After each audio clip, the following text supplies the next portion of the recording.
Hello అండి, welcome to my YouTube channel or welcome back to my YouTube channel. ఈరోజు మేము దోశ తవా ఒకటి order చేసాము. అది స్టాల్ వారి కుక్వేర్ అనమాట. దాన్ని రివ్యూ చేద్దాం రండి. దోశ ప్యాన్ అనగానే 1 year వాడతాం.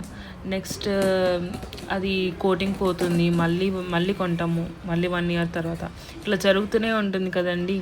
సో అలా కాకుండా మంచిది కొనాలని నేను డిసైడ్ అయ్యాను. అందుకే నేను గూగుల్లో బాగా రీసెర్చ్ చేసి నేను ఈ కంపెనీని చూస్ చేసుకున్నాను, స్టాల్ కుక్వేర్ అని చెప్పి. సో ఈరోజు ఆర్డర్ అయితే వచ్చిందనమాట, డెలివరీ అయింది. ఎలా ఉందో సో మీకు రివ్యూ చేసి దోశ వేసి మరీ చూపిస్తాను ఎలా ఉందో. ఈ వీడియోని ఎండ్ వరకు చూస్తూనే ఉండండి, మిస్ అవ్వకుండా.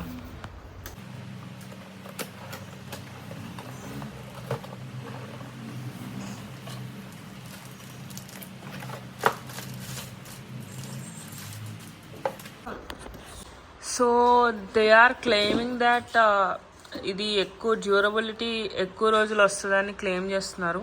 And also it is chip proof or stick resistant అని, అంటే ఏమి అతుక్కోదని చెప్తున్నారు. And it has German technology, గెబ్రాన్ కోటింగ్. మీరు చూస్తే ఇక్కడ హనీకోంబ్ స్ట్రక్చర్ అయితే ఉంది. సో దీనివల్ల ఎక్కువ స్టిక్ అయితే అవ్వదని చెప్పి వాళ్ళు అంటున్నారు. సో దీనిపైన నైఫ్ యూస్ చేసినా కానీ ఏం అవ్వదని కూడా చెప్తున్నారు.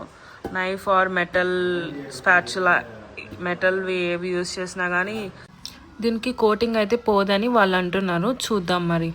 ఇది వేరే దోశ ప్యాన్స్ కంటే 5 times బెటర్ అని చెప్తున్నారు. సో ఈరోజు టెస్ట్ చేసి చూద్దాం ఎట్లా ఉంటుందో, దోశలు ఎలా వస్తాయో.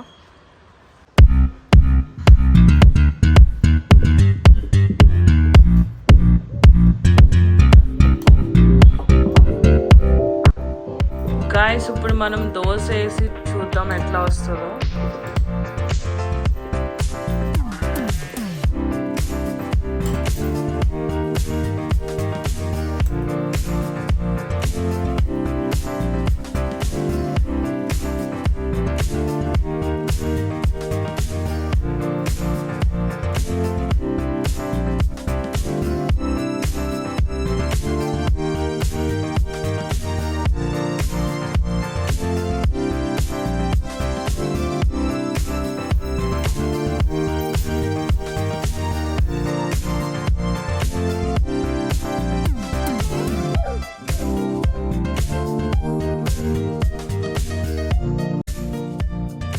ఇది ఫస్ట్ అటెంప్ట్ అండి. ఫస్ట్ టైం దోశ వేసినప్పుడైతే కొంచెం ఇట్లా అతుక్కుంది యాక్చువల్గా. సో యాక్చువల్గా ఏమైందంటే మేము ఇంకా హీట్ ఎక్కకుండానే వేసేసాము. కానీ నెక్స్ట్ టైం నుంచి దోశలు చాలా బాగా వచ్చాయి. హీట్ ఎక్కిన తర్వాత మటుకి చాలా బాగా వచ్చాయి దోశలు.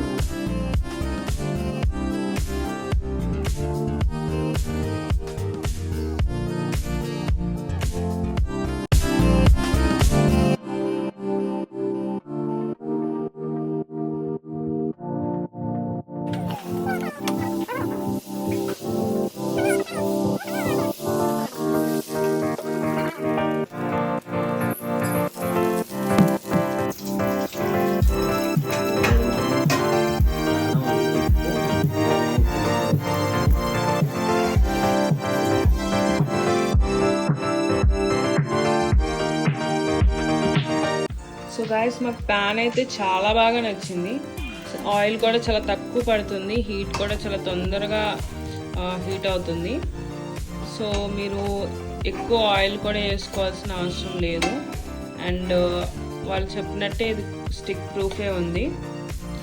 బట్ ఐ రికమెండ్, లైక్ ఒక టిప్ ఇస్తాను. లైక్ ఇది వేసుకునేటప్పుడు ఫస్ట్ హీట్ ఎక్కనివ్వండి, దెన్ దోశలు వేసుకోండి.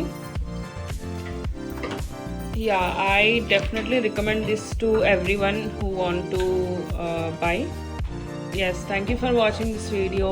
See you in the next video. Bye bye.